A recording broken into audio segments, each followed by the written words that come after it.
Kenapa pada pindah ke IKN ya? Katanya, sekarang KSAD akan bangun Kodam baru di IKN. Landasannya sih sederhana.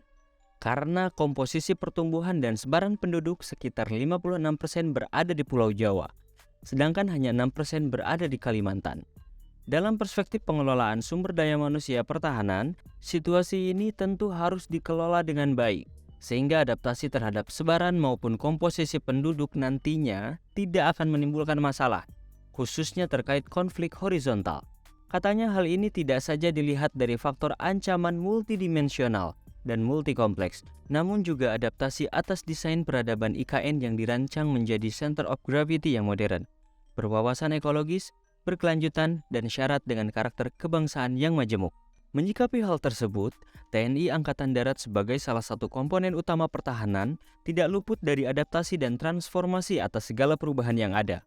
Melalui pendekatan human capital, setiap prajurit TNI Angkatan Darat adalah prajurit profesional, kompeten, adaptif, dan responsif terhadap segala perubahan, namun tetap berpijak kuat pada nilai-nilai luhur Pancasila, Sumpah Prajurit, dan Sabta Marga. Memangnya apa saja yang menjadi fokus nilai yang akan dibentuk oleh TNI Angkatan Darat? Transformasi sumber daya manusia TNI Angkatan Darat diarahkan pada 4 hal pokok.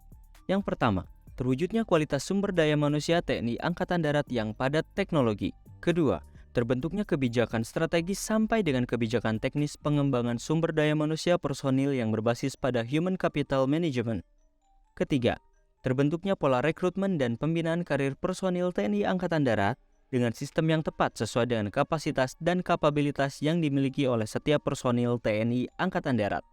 Yang keempat, terwujudnya kemampuan personil TNI Angkatan Darat yang memiliki kualitas dan kuantitas sebagai prajurit profesional. Lalu siapakah yang mencetuskan ide untuk mendirikan Kodam baru di IKN? Jawabannya adalah Kepala Staf Angkatan Darat atau KSAD Jenderal TNI Dudung Abdurrahman. Jenderal TNI Dudung Abdurrahman berencana mendirikan Komando Daerah Militer atau Kodam khusus untuk perlindungan dan pengamanan kawasan Ibu Kota Negara atau IKN Nusantara di Kalimantan Timur. Kodam ini akan didesain dengan konsep Smart Defense dilengkapi sistem pertahanan serba modern. Dan bagaimana respon para pemangku kebijakan di negara Indonesia atas pembangunan Kodam baru di IKN? Menurut anggota Komisi 1 DPR Syarif Hasan, konsep desain Smart Defense dengan sistem pertahanan serba modern yang diinginkan oleh Jenderal Dudung Abdurrahman patut diapresiasi dan didukung.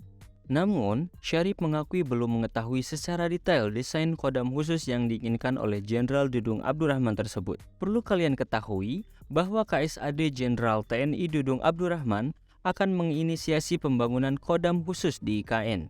Tujuannya hanya ingin memperkuat pertahanan negara. Menurutnya, TNI Angkatan Darat sangat mendukung program IKN yang merupakan salah satu center of gravity. Selain markas besar TNI Angkatan Darat, nantinya di IKN juga akan didirikan Kodam khusus Nusantara.